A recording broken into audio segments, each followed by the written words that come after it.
આકાશવાણી ભુજ સમાચાર કલ્પના શાહ વાંચે છે. નમસ્કાર. કેન્દ્રીય નાણામંત્રી નિર્મલા સીતારમણ આજે સવારે 11 વાગે લોકસભામાં નાણાકીય વર્ષ 2025-26નું અંદાજપત્ર રજૂ કરશે.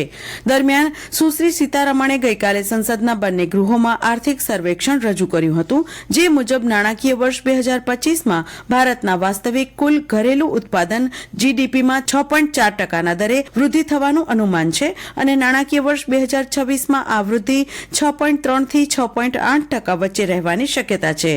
આર્થિક સર્વેક્ષણમાં ભાર મૂકવામાં આવ્યો છે કે ઘરેલું અર્થવ્યવસ્થાનો પાયો મજબૂત થયો છે, જેમાં સંતુલિત રાજકોષીય એકત્રીકરણ અને સ્થિર ખાનગી વપરાશનો સમાવેશ થાય છે. સર્વેમાં જણાવાયું છે કે શાકભાજીના ભાવમાં મોસમી ઘટાડો અને ખરીફ પાકમાં આગમન સાથે નાણાકીય વર્ષ 2025ના ચોથા ક્વાર્ટરમાં ખાદ્ય ફુગાવો ઓછો થવાની સંભાવના છે. રોજગાર અંગે જણાવાયું છે કે 15 વર્ષ અને તેથી વધુ ઉંમરની વ્યક્તિઓ માટે બેરોજગારી દર વર્ષ 2017-18માં 6%થી ઘટીને 2023-24માં 3.2% થયો છે. સંસદના અંદાજપત્ર સત્રનો ગઈકાલે સવારે 11 વાગે રાષ્ટ્રપતિના અભિભાષણ સાથે આરંભ થયો હતો.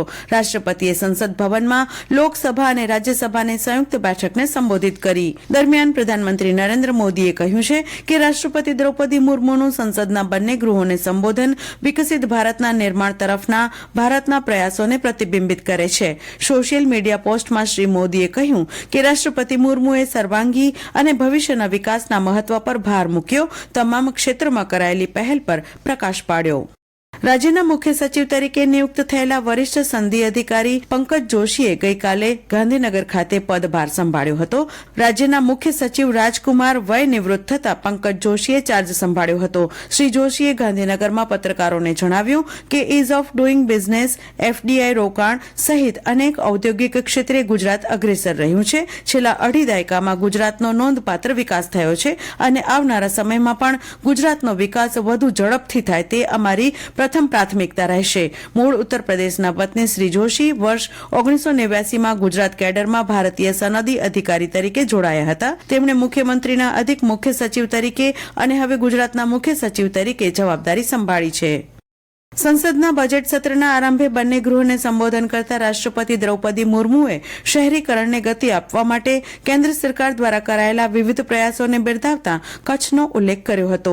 કેન્દ્ર સરકાર દ્વારા શહેરીકરણને ગતિશીલતા આપવા માટે હાથ ધરાયેલા વિવિધ પ્રકલ્પો અંગે વિસ્તૃતમાં વાત કરતા કહ્યું હતું કે ભારતીય રેલવેનું મેટ્રો નેટવર્ક 1000 કિલોમીટર સુધી વિસ્તરેલું છે. દિલ્હી, પુણે, થાણે અને બેંગલુરુ મેટ્રો રેલ નેટવર્ક અને તાજેતરમાં શરૂ થયેલી અમદાવાદ, ભુજ નમો ભારત રેપિડ રેલ સેવા વિકસિત ભારતના શહેરને આકાર આપવામાં મહત્વપૂર્ણ ભાગ ભજવતી હોવાનું જણાવ્યું હતું. રાષ્ટ્રપતિના અભિભાષણમાં કચ્છ છવાતા લોકોમાં ખુશીની લાગણી પ્રસરી હતી.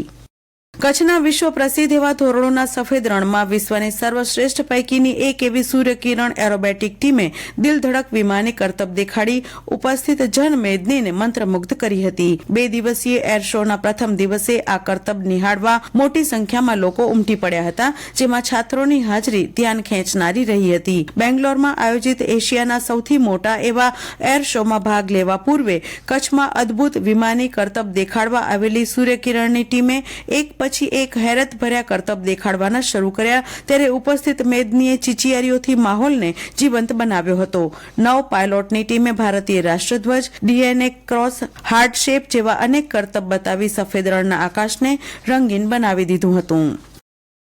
ભારતે ચોથી T20માં ઇંગ્લેન્ડને 15 રનથી હરાવ્યું છે. આ સાથે ટીમે 5 મેચની સિરીઝમાં 3-1ની અજય લીડ મેળવી લીધી છે. પુણેના MCA સ્ટેડિયમમાં ભારતે 9 વિકેટ ગુમાવ્યા બાદ 181 રન બનાવ્યા, જ્યારે ઇંગ્લેન્ડની ટીમ 166 રન બનાવીને ઓલ આઉટ થઈ ગઈ હતી.